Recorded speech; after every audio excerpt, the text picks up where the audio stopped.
काहे के लगन है साजे सवारे ग्रीन वाली मंदिर के गेट पर जीजा अब वीडियो बना के डालब नेट पर जीजा। जीजा लोग जरा दोनों हाथ उठा के जरा झूम के नाच के बुलेट पर जीजा हो बुलेट पर जीजा अरे ले बुलेट पर जीजा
अरे ले घुमावे बुलेट पर जीजा बुलेट पर जीजा हो बुलेट पर जीजा ए डाली घुमावे बुलेट पर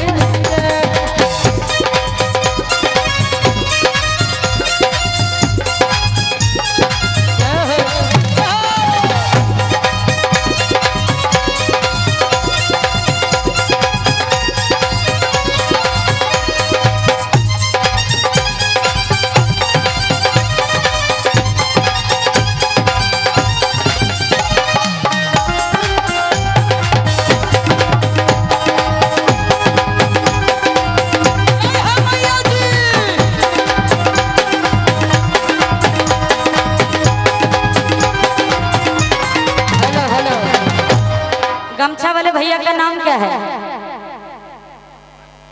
मक्खू भैया। मक्खू भैया बड़ा आराम से बैठे, एक बार खड़े होइए आप, वहीं नीचे या ऊपर जहाँ भी खड़ा हो सकते उठिए एक बार। मक्खू भैया जरा इधर आइए, इधर। हाँ, बोली सच्चे दरबार की जय हो। तो मक्खू भैया के लिए कहना है 1 मिनट के लिए आप मेरे जीजा जी बन जाइए। मंजूर है ना? तो कहना है, जरा ध्यान से सुनिएगा, इसका दीजिए। आज मानव नराउर कहल का जीजा सुट पहन के तैयार बनी ललका जीजा सुट पहन के तैयार बनी ललका जीजा सुट पहन के तैयार बनी ललका जीजा। आज मानव नराउर कहल का जीजा सुट पहन के तैयार बनी ललका जीजा सुट पहन के तैयार बनी ललका जीजा सुट पहन के तैयार बनी ललका जीजा। जब कहबा उठाए सामान घर ही मंगा दे हम हो, जब कहबा उठाए सामान घर ही मंगा दे हम हो।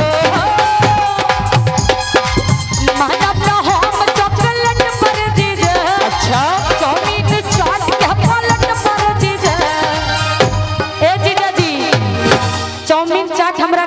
चाहिए का चाहिए सुन लो। ई कौन मंदिर बा? स्वर्ण देवी मंदिर। तो मैया से कहे के बा, हे जीजा जी सोनावा के सिकड़िया दिल्ली शहर से लाई हो। हे जीजा जी सोनावा के सिकड़िया दिल्ली शहर से लाई हो। अरे दिल्ली शहर से लइहा हो, दिल्ली शहर से लइहा हो। हे जीजा जी सोनावा के सिकड़िया दिल्ली शहर से लाई हो। हे जीजा जी सोनावा के सिकड़िया दिल्ली शहर से लाई हो। जय हो।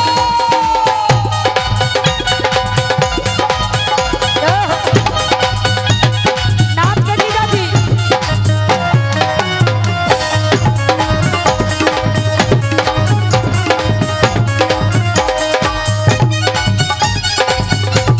अच्छा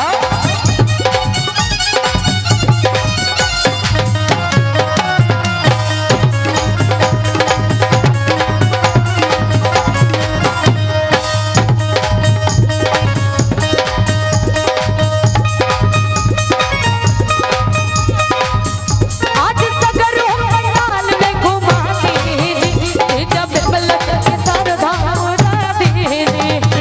मिलत ई सरधा पूरा दीजी, जीजा भी मिलत ई सरधा पूरा दीजी। आज सगरों पंडाल में घुमाती जब मलक के सरधा उड़ाती। जीजा भी मिलत ई सरधा पूरा दीजी, जीजा भी मिलत ई सरधा पूरा दीजी। जयबू माई के दर्शन करे ई वीडियो बनावे जयबू, जयबू माई के दर्शन करे की मोबाइल भुलावे जयबू। माना तो हम चॉकलेट पर जीजा, चाउमीन चाट के पलट पर जीजा, बुलेट पर जीजा, बुलेट पर जीजा। हर ले घुमावे बुलेट पर जीजा, बुलेट पर जीजा हो। ले चली घुमावे बुलेट पर जीजा। बुलेट पर जीजा हो, बुलेट पर जीजा। अरे ले चलब घुमावे बुलेट पर जीजा। ले चली घुमावे बुलेट पर जीजा। बुलेट पर जीजा हो, बुलेट पर जीजा। अरे ले चली घुमावे बुलेट पर जीजा। बुलेट पर जीजा हो, बुलेट पर जीजा। ले चली घुमावे।